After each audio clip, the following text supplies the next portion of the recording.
Hello friends, ಇವತ್ತಿನ ಸಂಚಿಕೆಯಲ್ಲಿ ಏನಾಯಿತು ಅಂತ ನೋಡ್ಕೊಂಡು ಬರೋಣ ಬನ್ನಿ.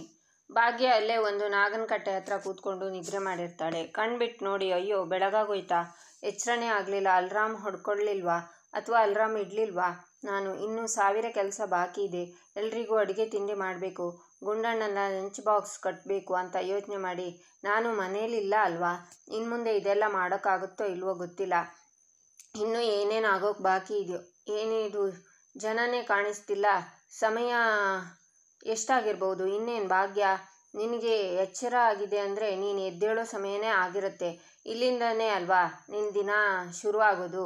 ನಿನ್ನೆಲ್ಲ ಕೆಲಸ ಮುಗಿಸಿ ಹೊರಗಡೆ ರಂಗೋಲಿ ಹಾಕಿ ದೇವರಿಗೆ ಪೂಜೆ ಮಾಡಿ ಅಡುಗೆ ತಿಂಡಿ ಮಾಡಿ ಅತ್ತೆ ಮಾವನಿಗೆ ಟೀ ಕಾಫಿ ಕೊಟ್ಟು ಎಲ್ರಿಗೂ ತಿಂಡಿ ಕೊಟ್ಟು ಆಮೇಲೆ ಇವ್ರ ಆಫೀಸಿಗೆ ಲಂಚ್ ಅಂತ ಅಳ್ತಾ ಇಷ್ಟೆಲ್ಲ ಮಾಡಿದ್ದು ನಾನು. ಆದರೆ ಇವ್ರಿಗೆ ಯಾರು ಇಷ್ಟ?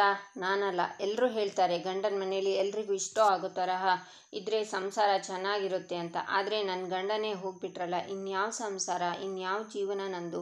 ನಾನು ಮಾಡದೇ ಇರೋ ಸೇವೆ ಇಲ್ಲ, ನಾನು ಮಾಡದೇ ಇರೋ ಅಡುಗೆ ತಿಂಡಿ ಇಲ್ಲ, ಇಷ್ಟೆಲ್ಲ ಮಾಡಿದ್ರು ಅವ್ರು ಏನು ಇಷ್ಟಪಡ್ತಾರೆ ಅನ್ನೋದು ಗೊತ್ತಾಯ್ತಲ್ಲ ಅಂತಾಳೆ. ಈಚೆ ಶ್ರೇಷ್ಠ ತಾಂಡವ್ ಟೇಬಲ್ ಮೇಲೆ ನಿದ್ರೆ ಮಾಡಿರ್ತಾರೆ. ತಾಂಡವ್ಗೆ ಎಚ್ಚರ ಆಗುತ್ತೆ. ಕಣ್ಬಿಟ್ಟಾಗ ರೆಸಾರ್ಟಿನ ಮ್ಯಾನೇಜರ್ ಸಹನಾ ಮತ್ತು ಉಳಿದವರೆಲ್ಲರೂ ಅಲ್ಲಿ ನಿಂತಿರ್ತಾರೆ. ಏನು ನೀವು ಇಷ್ಟು ಬೆಳಗ್ಗೆ ಬಂದುಬಿಟ್ಟಿದ್ದೀರಾ? ಹೋ, ಇದು ಫೀಡ್ಬ್ಯಾಕ್ಗಾ? ಎವ್ರಿಥಿಂಗ್ ವಾಸ್ ಗುಡ್, ತುಂಬ ಚೆನ್ನಾಗಿದೆ, ಥ್ಯಾಂಕ್ ಯು. ಏನು ಇಲ್ಲೇ ನಿಂತಿದ್ದೀರಲ್ಲ, ರಿವ್ಯೂಸ್ ಕೊಡಬೇಕಾ? 5 ಸ್ಟಾರ್ಸ್, 1 ಸೆಕೆಂಡ್ ಅಂತ ಶ್ರೇಷ್ಠನ ಕರೆದು ಅವರಿಗೆ ರಿವ್ಯೂ ಕೊಡಬೇಕಂತೆ. ಹನಿ, ಏಯ್ ಗೆಟಪ್ ಅಂತ ಶ್ರೇಷ್ಠನ ಎಬ್ಬಿಸ್ತಾನೆ. ಶ್ರೇಷ್ಠ ಕಣ್ಬಿಟ್ಟು, ಏನು ಸರ್ ಇಷ್ಟು ಬೇಗ ಬಂದಿದ್ದೀರಾ, ರಿವ್ಯೂವಾ ಆಮೇಲೆ ಕೊಡ್ತೀನಿ ಅಂತ ಶ್ರೇಷ್ಠ ಎದ್ದು ಬಂದು ಆಚೆ ಈಚೆ ನೋಡ್ತಾ, ಯಾಕೆ ಸರ್ ಇನ್ನೂ ಹೋಗಿಲ್ಲ, ರಿವ್ಯೂ ಕೊಟ್ಟಿಲ್ಲ ಅಂತನಾ? ರೆಸಾರ್ಟ್ ಸಖತ್ತಾಗಿತ್ತು, ಅರೇಂಜ್ಮೆಂಟ್ಸ್ ಅಂತೂ ಸೂಪರ್ ಆಗಿತ್ತು, ಆದರೆ ಒಂದನ್ನು ಬಿಟ್ಟು ಇವಳ ಬಿಹೇವಿಯರ್ ಒಂಚೂರು ಇಷ್ಟ ಆಗಿಲ್ಲ, ಮರ್ಯಾದೆನೇ ಕೊಟ್ಟಿಲ್ಲ ನನಗೆ ಅಂತಾಳೆ ಶ್ರೇಷ್ಠ. ಹೌದು, ಕರೆಕ್ಟ್ ಕಣೆ, ನಿನಗೆ ಕೊಡಬೇಕಾಗಿರೋ ಮರ್ಯಾದೆನ ನಾನು ಇನ್ನೂ ಕೊಟ್ಟಿಲ್ಲ, ಇವಾಗ ಕೊಡ್ತೀನಿ, ಮಾನ ಮರ್ಯಾದೆ ಇಲ್ಲದೆ ಇರೋಳಿಗೆ ರೆಸ್ಪೆಕ್ಟ್ ಬೇರೆ ಕೇಡು ಅಂತಾಳೆ ಸಹನಾ. ಏಯ್ ಈಡಿಯಟ್, ಏನು ಮಾತಾಡ್ತಿದ್ಯಾ ರೀ ಮಿಸ್ಟರ್, ನಿಮಗೆ ಹೇಳೋಕ್ಕಾಗಲ್ವಾ, ನಿಮ್ಮ ವರ್ಕರ್ಗೆ ಹೇಳಿ ಹೇಗೆ ಬಿಹೇವ್ ಮಾಡಬೇಕು ಅಂತ, ಏನೇ ಗುರಾಯಿಸ್ತಿದ್ಯಾ ನಿನ್ನ ಅಂತ ಅವಳಿಗೆ ಹೊಡೆಯೋಕ್ಕೆ ಕೈ ಎತ್ತುತ್ತಾಳೆ ಶ್ರೇಷ್ಠ. ಆಗ ಅವಳ ಕೈನ ಹಿಡ್ಕೋತಾಳೆ ಸಹನಾ. ಈಚೆ ಭಾಗ್ಯ ನಡ್ಕೊಂಡು ಬರ್ತಾ ತಾಂಡವ್ ರೆಸಾರ್ಟಲ್ಲಿ ಶ್ರೇಷ್ಠನಿಗೆ ಹೇಳಿದ ಮಾತನ್ನೆಲ್ಲ ನೆನ್ಪು ಮಾಡ್ಕೋತಾ ಇರ್ತಾಳೆ. ಆಗ ಅಲ್ಲೊಬ್ಳು ಮನೆ ಮುಂದೆ ರಂಗೋಲಿಯನ್ನು ಹಾಕ್ತಿರ್ತಾಳೆ.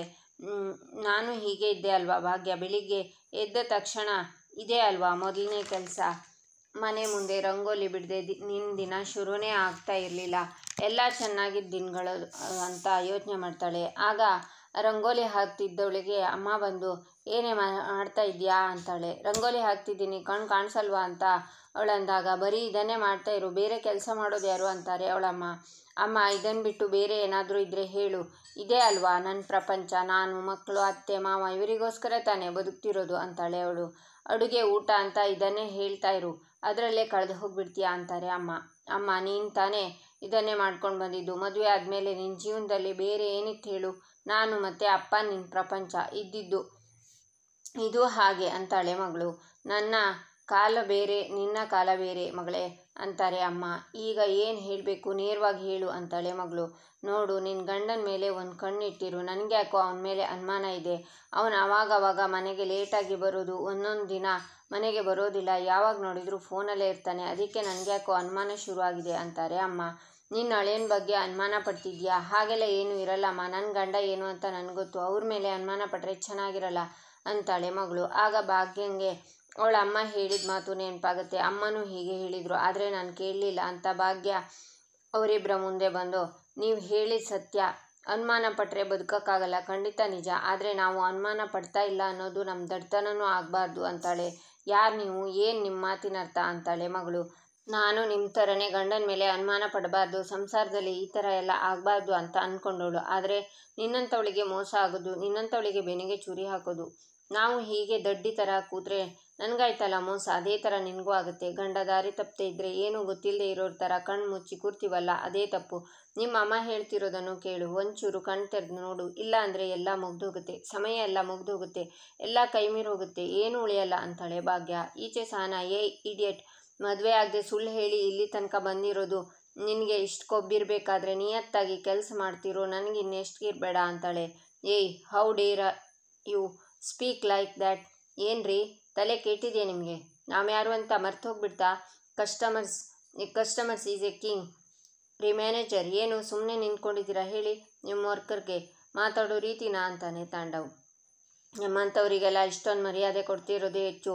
ಅವರಾಗಿದ್ದಕ್ಕೆ ಇಷ್ಟು ಹೊತ್ತು ಸುಮ್ಮನೆ ಇದ್ದಾರೆ. ನಾನೀಗ ತೋರಿಸ್ತೀನಿ ಮರ್ಯಾದೆ ಅಂದರೆ ಏನು ಅಂತ ಅಂತಾರೆ manager. Hello couple, lucky draw ಅಂತ ಕರೆದು ಅವಮಾನ ಮಾಡ್ತಿದ್ದೀರಾ ಅಂತಾಳೆ ಶ್ರೇಷ್ಠ. ಯಾರ್ರೀ ಕಪಲ್ಲು? ನೀವು ಸುಳ್ಳು ಹೇಳಿ ಬಂದಿರೋರು, ನೀವು ಕಪಲ್ಸಾ ಅಂತಾರೆ ಮ್ಯಾನೇಜರ್. ನನಗೆ ಮೊದಲೇ ಡೌಟ್ ಇತ್ತು ಸರ್, ಈ ಅಂಕಲು ಇವಳನ್ನು ಹಾರಿಸ್ಕೊಂಡು ಬಂದಿದ್ದಾನೆ ಅಂತ. ಇನ್ಫ್ಯಾಕ್ಟ್ ಇವ್ರು ಬಂದಾಗಲೇ ನಾನು ಇವರನ್ನು ಕೇಳಿದ್ದೆ, ನೀವಿಬ್ಬರು ನಿಜವಾಗ್ಲೂ ಗಂಡ ಹೆಂಡ್ತಿನ ಅಂತ. ಆಮೇಲೆ ಕುಡಿದು ಎಲ್ಲ ಸತ್ಯ ಹೇಳಿದ್ರು ನೋಡಿ ಸರ್ ಅಂತಾಳೆ ಸಹನಾ. ನಾಚಿಕೆ ಆಗಲ್ವಾ ನಿಮ್ಮಿಬ್ಬರಿಗೆ?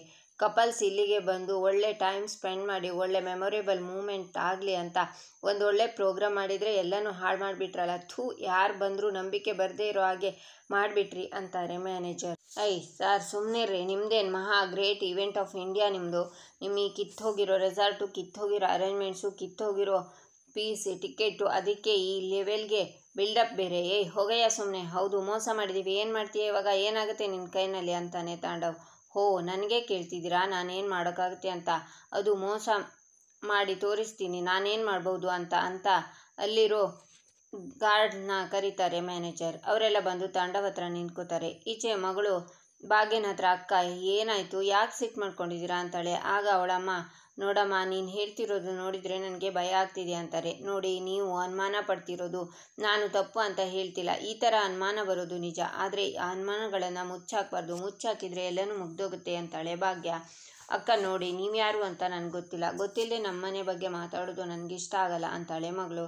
ನನ್ನ ನೀವು ಅಕ್ಕ ಅಂತ ಕರೆದಿದ್ದೀರಾ, ಅದಕ್ಕೆ ತಂಗಿ ಅನ್ನೋ ಕಾಳಜಿ ಇಟ್ಕೊಂಡು ಹೇಳ್ತಿದ್ದೀನಿ ಕೇಳಿ. ನೀವು ಹೇಳಿದರೆ ಬೆಳಿಗ್ಗೆ ಏಳೋದು, ಮನೆಯವರನ್ನೆಲ್ಲ ನೋಡ್ಕೊಳ್ಳೋದು, ಅಡುಗೆ ಮಾಡೋದು, ಇದೇ ನನ್ನ ಪ್ರಪಂಚ ಅಂತ. ಆದರೆ ಅದೇ ಪ್ರಪಂಚದಲ್ಲಿ ಕಳೆದು ಹೋಗ್ಬೇಡಿ. ಆಮೇಲೆ ನಿಮ್ಮನ್ನು ನೀವು ಹುಡ್ಕೊಳ್ಳೋದೇ ಕಷ್ಟ ಆಗಿಬಿಡುತ್ತೆ. ಗಂಡ ಎಲ್ಲಿಗೆ ಹೋಗ್ತಾನೆ, ಏನು ಮಾಡ್ತಾನೆ ಅನ್ನೋದನ್ನು ತಿಳ್ಕೊಂಡಿರಬೇಕು. ಅದು ಬಿಟ್ಟು ಗಂಡನ ಬರೀ ದೇವರು ಅಂತ ಕಣ್ಮುಚ್ಚಿ ಕೂತ್ರೆ ತಪ್ಪಾಗುತ್ತೆ ಅಂತಾಳೆ ಭಾಗ್ಯ. ನೋಡಮ್ಮ, ನೀನೇನು ಹೇಳಬೇಕು ಅಂತಿದ್ಯೋ ಅದನ್ನು ಸ್ವಲ್ಪ ಬಿಡಿಸಿ ಹೇಳು. ಯಾಕೆ ಈ ರೀತಿ ಒಗ್ಗಟ್ಟಾಗಿ ಮಾತಾಡ್ತಿದ್ಯಾ ಅಂತಾರೆ ಅಮ್ಮ. ಅಕ್ಕ, ನಿಮ್ಮ ಲೈಫಲ್ಲಿ ಆಗಿದೆ ಅಂದ ಮಾತ್ರಕ್ಕೆ ನಮ್ಮ ಲೈಫಲ್ಲಿ ಆಗುತ್ತೆ ಅಂತ ಇಲ್ವಲ್ಲ ಅಂತಾಳೆ ಮಗಳು. ಆಗಬಾರ್ದು ಅಂತಲೇ ನಾನು ಹೇಳ್ತಿರೋದು. ನೋಡಿ, ನಿಮ್ಮ ಜೀವನ ನಂತರ ಆಗೋದು ನನಗಿಷ್ಟ ಇಲ್ಲ, ಅದಕ್ಕೆ ಹೇಳ್ತಿದ್ದೀನಿ. ಅದೇನು ಸಂಶಯ ಇದೆಯೋ ಅದಕ್ಕೆ ಈಗಲೇ ನೀವು ಉತ್ತರ ಕಂಡುಕೊಳ್ಳಲಿಲ್ಲ ಅಂದರೆ ಒಂದಿನ ಇದ್ದಕ್ಕಿದ್ದ ಹಾಗೆ ಎಲ್ಲ ಸತ್ಯನೂ ಗೊತ್ತಾಗುತ್ತೆ. ಆದರೆ ಅಷ್ಟೊತ್ತಿಗಾಗಲೇ ಎಲ್ಲನೂ ಕೈಮೀರಿ ಹೋಗಿರುತ್ತೆ. ಯಾವುದನ್ನು ಒಪ್ಪೋ ಸ್ಥಿತಿಲಿ ನಾವಿರಲ್ಲ. ಆವಾಗ ನಾವು ಮೊದಲೇ ಹಾಗೆ ಮಾಡಬೇಕಿತ್ತು, ಹೀಗೆ ಮಾಡಬೇಕಿತ್ತು ಅಂದರೆ ಏನೂ ಪ್ರಯೋಜನ ಇಲ್ಲ ಅಂತಾಳೆ ಭಾಗ್ಯ. ಇವಾಗ ನಾನು ಏನು ಮಾಡಬೇಕು ಅಂತಾಳೆ ಮಗಳು. ಉತ್ತರನ ಹುಡ್ಕೋಬೇಕು. ನೋಡಿ, ಏನೇನು ಅನುಮಾನಗಳಿದೆಯೋ ಅದೆಲ್ಲ ಸರಿ ಇದೆಯಾ ಅಂತ ಒಂದ್ಸಲ ಖಾತ್ರಿ ಮಾಡ್ಕೊಳ್ಳಿ. ನೀವು ಇಟ್ಟಿರೋ ನಂಬಿಕೆ ನಿಮ್ಮನ್ನೇ ಸುಡೋ ಥರ ಮಾಡ್ಕೊಳ್ಬೇಡಿ. ಹೌದು, ನಾವು ಸಂಸಾರನ ಇಷ್ಟಪಡ್ತೀವಿ, ನಂಬ್ತೀವಿ, ಎಲ್ಲ ಸರಿ. ಅವರಿಗೆ ಯಾವತ್ತಿಗೂ ನಿಯತ್ತಾಗಿರ್ತೀವಿ, ಅವ್ರುಗಳ ಒಳ್ಳೆಯದಕ್ಕೆ ಪ್ರತಿ ಕ್ಷಣ ಕಷ್ಟಪಡ್ತಾನೆ ಇರ್ತೀವಿ. ಆದರೆ ಆ ಪ್ರೀತಿ, ನಂಬಿಕೆ, ನಿಯತ್ತು ಎಲ್ಲ ಹಾಗೆ ಉಳ್ಕೋಬೇಕು, ಮತ್ತು ನಮಗೆ ಅದೇ ರೀತಿ ಸಿಗಬೇಕು. ಅದು ಬಿಟ್ಟು ಇದೆಲ್ಲ ಒಡೆದು ಹೋಗಬಾರ್ದು. ನೋಡಿ, ಯಾವುದೇ ಕಾರಣಕ್ಕೂ ಮೋಸ ಆಗೋಕ್ಕೆ ಬಿಡಬೇಡಿ. ಮುಂದೊಂದು ದಿನ ನೀವಾಗಿ ಬದುಕಬೇಕು ಅಂದರೆ ಅದಕ್ಕೆ ನಿಮ್ಮ ಶಕ್ತಿ ಬೇಕು. ಆ ಮೋಸ ಸುಳಿಲಿ, ಆ ಶಕ್ತಿನ ಕಳ್ಕೊಬೇಡಿ ಅಂತ ಭಾಗ್ಯ ಮತ್ತೆ ಮುಂದೆ ಬರ್ತಾಳೆ. ಈಚೆ ಮ್ಯಾನೇಜರ್, ಹಲೋ ಮಿಸ್ಟರ್, ಆವಾಗ ಏನೇನೋ ಮಾತಾಡ್ತಿದ್ರಿ, ಈಗ ಯಾಕೆ ಬಾಯಿ ಸೈಲೆಂಟ್ ಆಗಿಬಿಡ್ತು? ನೀವಿಬ್ಬರು ನಿಜವಾಗ್ಲೂ ಗಂಡ ಹೆಂಡ್ತಿನಾ? ನೀವಿಬ್ಬರು ಗಂಡ ಹೆಂಡ್ತಿ ಹೌದೋ ಅಲ್ವೋ ಅಂತಾರೆ.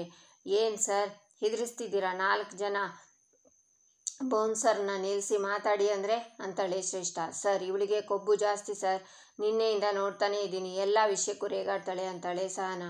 ಏನು ಮೇಡಮ್, ನಿಜ ಹೇಳ್ತಿರೋ ಇಲ್ವೋ? ಇಲ್ಲ ಅಂದರೆ ನಿಮ್ಮ ಬಾಯಿ ಬಿಡಿಸೋದಕ್ಕೆ ನಮ್ಮ ಹತ್ರ ಬೇರೆ ವ್ಯವಸ್ಥೆ ಇದೆ ಅಂತಾರೆ ಮ್ಯಾನೇಜರ್. ನಾನೆಲ್ಲ ನಿಜ ಹೇಳ್ತೀನಿ ಸರ್, ನಾನು ಇವಳು ಗಂಡ ಹೆಂಡ್ತಿ, ಆಯಿತಾ? ಅದೇ ನಿಜ. ಶ್ರೇಷ್ಠ ಬಾ ಹೋಗೋಣ ಅಂತಾನೆ ತಾಂಡವ್. ಆದರೆ ಗಾರ್ಡ್ಸ್ ತಾಂಡವ್ನ ಕೈಗೆ ಅಡ್ಡ ಹಿಡಿತಾರೆ. ನಿಜ ಹೇಳ್ತಿದ್ದಾನೆ, ಸುಮ್ಮನೆ ಬಿಟ್ಬಿಡಿ ನಮ್ಮನ್ನ ಅಂತಾನೆ ತಾಂಡವ್. ಹಲೋ ಮಿಸ್ಟರ್, ನೀವು ಹೇಳಿದ್ದನ್ನೆಲ್ಲ ನಂಬೋದಕ್ಕೆ ನನ್ನ ಏನು ಅಂದ್ಕೊಂಡಿದ್ದೀರಾ ಅಂತಾರೆ ಮ್ಯಾನೇಜರ್. ಹಲೋ ಸರ್, ನಿಜ ಹೇಳಬೇಕು ಅಂತ ಕೇಳಿದ್ರಿ ತಾನೆ? ಅವನು ಹೇಳಿದ್ದಾನೆ, ಇಲ್ಲದೇ ಇರೋ ಸತ್ಯನ ಏನು ಹೇಳೋದು ಅಂತಾಳೆ ಶ್ರೇಷ್ಠ. ಹೌದಾ, ನೀವಿಬ್ಬರು ಗಂಡ ಹೆಂಡ್ತಿನಾ? ಕಪಲ್ಸಾ? ಹಾಗಾದರೆ ನಿಮ್ಮ ಕತ್ತಲ್ಲಿ ತಾಳಿಯಲ್ಲಿ ಮೇಡಮ್ ಅಂತಾರೆ ಮ್ಯಾನೇಜರ್. ಸರ್, ಇವಳು ನಿನ್ನೆ ನನ್ನ ಹತ್ರ ತಾಳಿ ಕೇಳಿದ್ಲು ಸರ್, ತಾಳಿ ಕಟ್ಸ್ಕೋಬೇಕು ಅಂತ. ನೀವಿಬ್ಬರು ಗಂಡ ಹೆಂಡ್ತಿ ಅಂದಮೇಲೆ ತಾಳಿ ಯಾಕೆ ಕೇಳಿದ್ರಿ ಅಂದರೆ ಅಫಿಷಿಯಲ್ ಆಗಿ ಮದುವೆ ಆಗಬೇಕು ಅಂತ ಹೇಳಿದ್ಲು ಸರ್ ಅಂತಾಳೆ ಸಹನಾ. ಏನು ತಾಳಿ ಕೇಳಿದ್ರಾ ಅಂತಾರೆ ಮ್ಯಾನೇಜರ್. ಹೌದು ಸರ್, ನಾನು ತಾಳಿ ತಂದ್ಕೊಡ್ಲಿಲ್ಲ ಅಂತ ಈ ಹೆಂಗಸು ದೊಡ್ಡ ರಂಪಾನೆ ಮಾಡಿಬಿಟ್ಲು ಅಂತಾಳೆ ಸಹನಾ. ಇದಕ್ಕೇನು ಹೇಳ್ತೀರಾ ಸರ್, ನೀವು ಗಂಡ ಹೆಂಡತಿ ಅಂದಮೇಲೆ ತಾಳಿ ಯಾಕೆ ಕೇಳಿದ್ರಿ ಅಂತಾರೆ ಮ್ಯಾನೇಜರ್. ಅದು ಏನಿಲ್ಲ, ಒಂದು ಬ್ಯೂಟಿಫುಲ್ ಮೂಮೆಂಟ್ ಕ್ರಿಯೇಟ್ ಆಗಲಿ ಅಂತ ಅಷ್ಟೇ ಅಂತಾನೆ ತಾಂಡವ್. ಸುಳ್ಳು ಸರ್, ಎಲ್ಲ ಸುಳ್ಳು ಅಂತಾಳೆ ಸಹನಾ. ತಾಂಡವ್ನ ತೋರಿಸಿ, ರೆಸಾರ್ಟ್ ಕೆಲಸದವ, ಇವನಿಗೆ ಆಲ್ರೆಡಿ ಮದುವೆ ಆಗಿದೆ ಸರ್ ಅಂತಾನೆ. ಇಲ್ಲಿಗೆ ಈ ಸಂಚಿಕೆ ಮುಕ್ತಾಯವಾಗುತ್ತೆ. ಮುಂದಿನ ಸಂಚಿಕೆಗಾಗಿ ನಮ್ಮ ಚಾನಲನ್ನು ನೋಡಿ, ಸಬ್ಸ್ಕ್ರೈಬ್ ಮಾಡಿ, ಲೈಕ್ ಮಾಡಿ, ಶೇರ್ ಮಾಡೋದನ್ನು ಮರಿಬೇಡಿ.